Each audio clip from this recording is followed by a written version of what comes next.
Saludos, buenas noches. Hoy tenemos una actividad denominada la frontera desdibujada, la neurociencia y la inteligencia artificial, la crisis del siglo XXI. Durante mucho tiempo la humanidad se aferró a la idea de que solo éramos nosotros los seres pensantes, los seres humanos. Eso nos radicaba exclusivamente a nuestra capacidad de razonar. Desde Aristóteles, Descartes, trazamos una línea tajante. Nosotros somos la cosa pensante, los seres pensantes. Los demás, los animales de la naturaleza y las máquinas son simplemente mecanismos sin alma. Pero esto sería cierto, refiriéndonos en el caso que nos compete hoy, en el caso de las máquinas, hemos visto que a lo largo de la historia hemos tenido una gran dependencia de las máquinas, más ahora en el siglo XXI, donde casi todas nuestras actividades están ligadas al uso de las máquinas. Podemos mencionar que actualmente los teléfonos que tenemos en nuestras manos tienen mayor capacidad que las primeras computadoras que fueron utilizadas para enviar al hombre a la luna. Y ni que se diga del tamaño. El teléfono cabe en nuestras manos. Aquellas máquinas eran de mayor dimensiones de 4 por 4 metros. Imagínense ustedes todo lo que ha evolucionado en un periodo de menos de 100 años. Entonces, eso nos da mucho que pensar. En el acontecer del siglo XXI ha precipitado una crisis antropológica sin precedentes. Hoy esa frontera segura que se ha desdibujado. ¿El por qué? Porque esa línea se ha vuelto más delgada cada vez. Los hallazgos en el estudio del sistema nervioso y el desarrollo de máquinas que aprenden por sí mismas han provocado un desplazamiento inesperado en los límites. Ya no podemos vernos como entidades aisladas, ahora somos nosotros conectados a una inmensa red de cognición distribuida. ¿Esto es por qué? Porque en el día de hoy podemos utilizar el teléfono, las laptops, las computadoras de escritorio para hacer nuestro trabajo, hacer cálculos que de repente nos tomarían 10, 15 minutos a cualquiera de estos dispositivos en menos de 15, 20 segundos ya lo tenemos a nuestra disposición. Eso nos facilita mucho la vida. Concretamente hoy vamos a explorar cómo la convergencia de la neurociencia y la inteligencia artificial no solo está transformando la educación, sino que está redefiniendo fundamentalmente qué significa ser un sujeto en este mundo y por ende nuestra vida. Para entender este, primero de romper con un mito de la idea de que la mente está encerrada dentro del cráneo. Las teorías más recientes sobre la mente extensa nos dicen que nuestros procesos cognitivos integran tanto a los dispositivos que usamos como al entorno que nos rodea. Externalizando. Pensemos por un momento si la inteligencia artificial puede emular el razonamiento y aprender y a reconocer patrones basándose en la experiencia, la investigación sobre este fenómeno. El pensar ya no puede centrarse solo en el ser humano, debemos mirar hacia la máquina y aquí surge una alineación clave. La mente y los procesos cognitivos no son exclusivamente de los humanos. Podemos tomar como referencia, como siempre lo digo en mis clases, la televisión fue primero. Han habido muchas películas que son futurísticas en aquel entonces. Podemos nombrar el caso de los supersónicos, donde habían las videollamadas, y para ese entonces no existían ni siquiera los teléfonos celulares como hoy en día. Esto nos lleva a un escenario de colaboración inevitable entre las máquinas, la inteligencia artificial y los seres humanos, exponencialmente más rápido que nuestra biología, convirtiendo en un socio cognitivo indispensable. No estamos aquí para competir con ellas, no, sino para pensar y actuar de manera conjunta. ¿Qué queremos decir con esto? Que las máquinas necesitan de nosotros y nosotros necesitamos de las máquinas. ¿Okay? Pero esto va mucho más allá de usar una computadora para trabajar. Estamos hablando de una transformación física y ontológica, la era del cyborg. Y no me refiero a la ciencia ficción. La pregunta de si existen humanos en las máquinas y máquinas en los humanos se responde con una contundente realidad científica. Y si tuviera que definirlo con una palabra, diría que sí, sí existe hoy día. Analicemos la primera parte. Las máquinas en los humanos. La tecnología ha dejado de ser una simple herramienta externa como un martillo o unas gafas para convertirse en una prótesis intrínseca que regula nuestra biología. La prueba más más palpable es la nanotecnología, con la utilización de robots o nanorobots, algunos ya circulando en torrentes sanguíneos experimentales diseñados para diagnosticar, administrar fármacos de forma controlada e incluso generar tejido como la sustitución de neuronas en los enfermos de Parkinson. Imaginemos nuestro torrente sanguíneo. Estamos hablando de nanobots muy micro pequeños que de repente hasta con nuestra simple vista no los pudiésemos ver.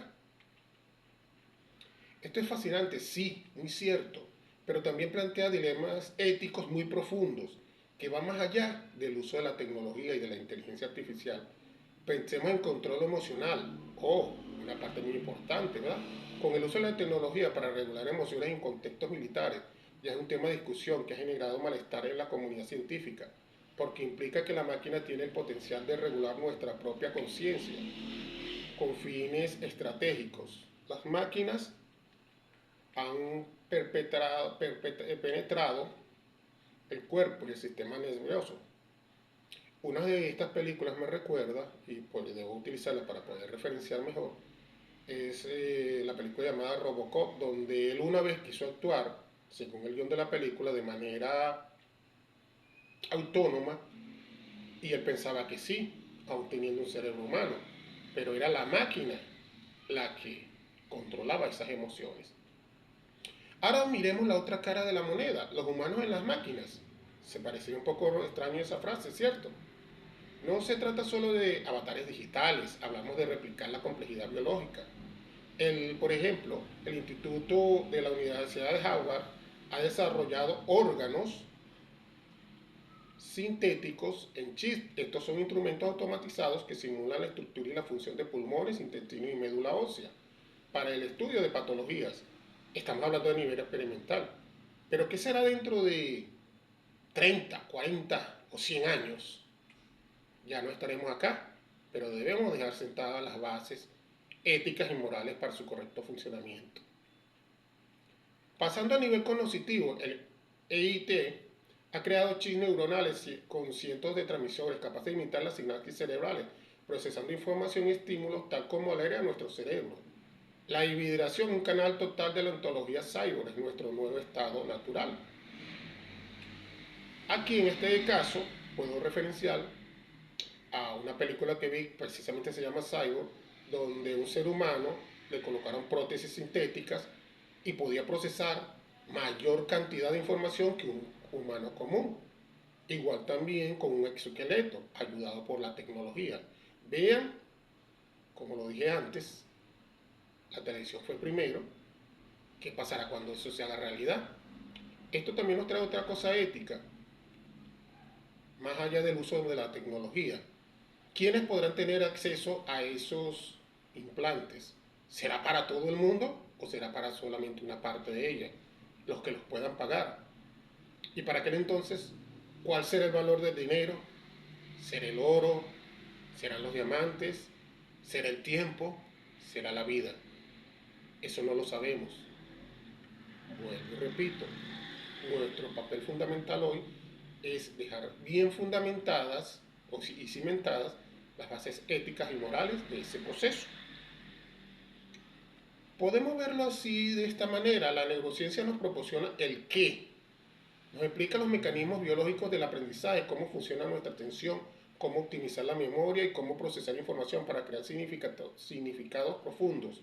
Nos permite entender qué ocurre físicamente con el cerebro cuando aprendemos. Esto es muy importante. Por otro lado, la inteligencia artificial nos da el cómo, es decir, la herramienta metodológica que nos permite escalar ese conocimiento. Piensen en las redes neuronales artificiales al estar basadas en neurobiología.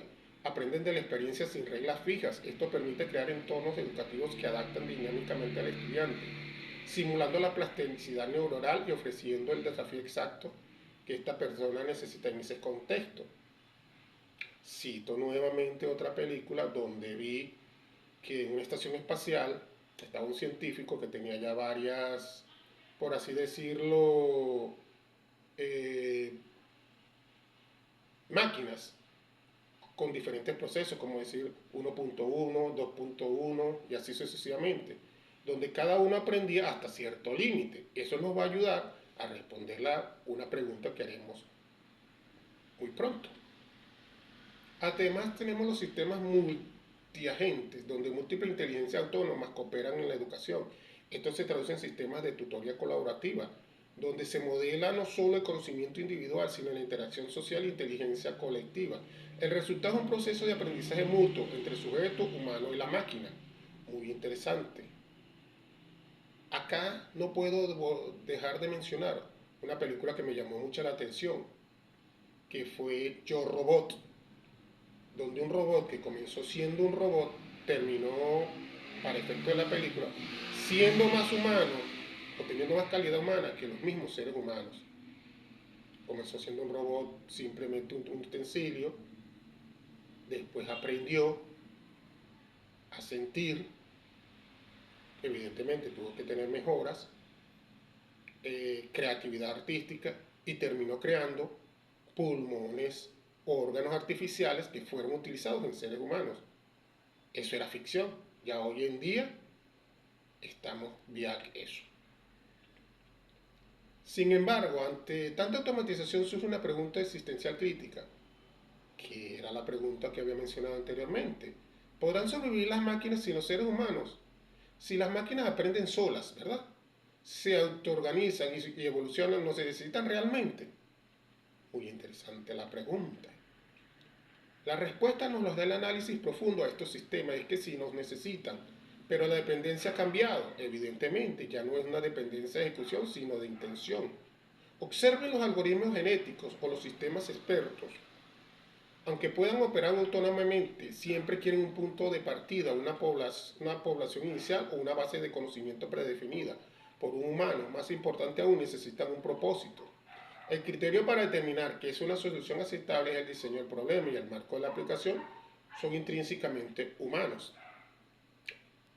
Cito nuevamente otra película, una de las tantas versiones de Terminator, donde él le dijo a uno de los protagonistas que él fue creado con un fin específico, y al haber cumplido su misión, ya su existencia era innecesaria.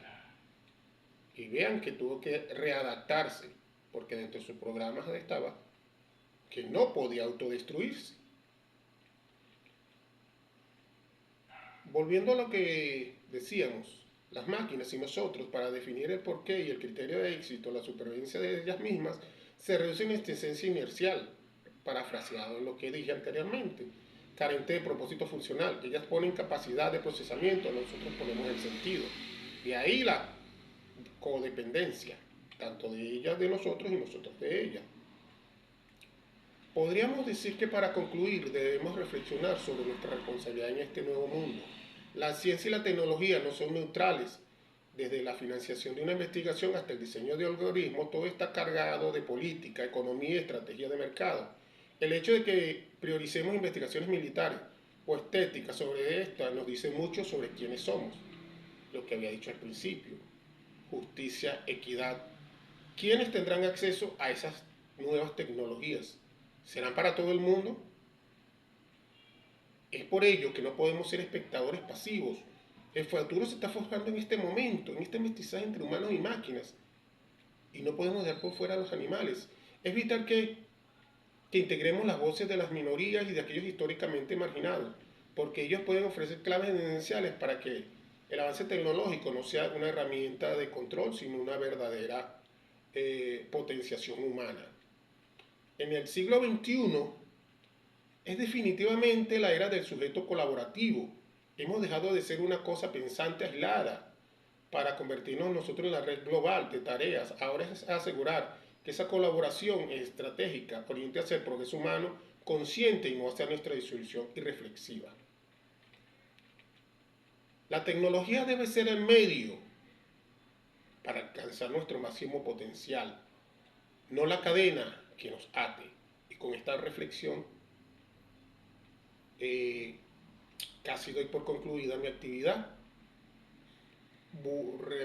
Para finalizar digo, debemos ser éticos y morales, porque va a llegar el día en que se diga, ejemplo, logramos construir un corazón artificial, pulmones artificiales, todos los órganos del ser humano artificiales, ¿quién tiene derecho a utilizarlo? ¿Será para el niño humilde que vive en el barrio marginal de cualquier parte del mundo? ¿O será para aquel magnate árabe que puede pagarlos? Ahí está la diferencia. Buenas noches.